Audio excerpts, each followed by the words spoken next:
એકવાર જો આ ઢોકળાનું શાક ખાઈ દઈશું ને તો મજા જ પડી જશે। સૌથી પહેલાં એક તપેલીમાં પાણી ગરમ કરવા મૂકી દઈશું, પછી ત્યાં મીઠું, મરચું અને ચણાનો લોટ નાખી દઈશું। પછી તેને સરખી રીતે મિક્સ કરીને આવો પીંડો તૈયાર કરી લઈશું।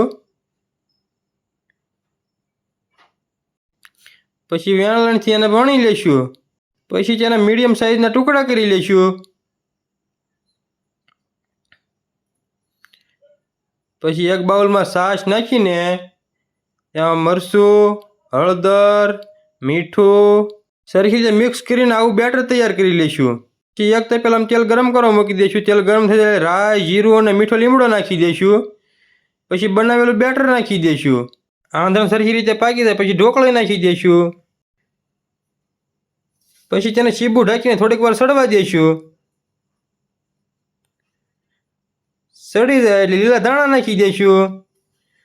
પછી ધાણા જીરું નાખી દઈશું એટલે આપણું શાક બનીને તૈયાર। જો તમને મારો વિડીયો સારો લાગે લાઈક કરવાનું, શેર કરવાનું, ફોલો કરવાનું તો ભૂલતા જ નહીં।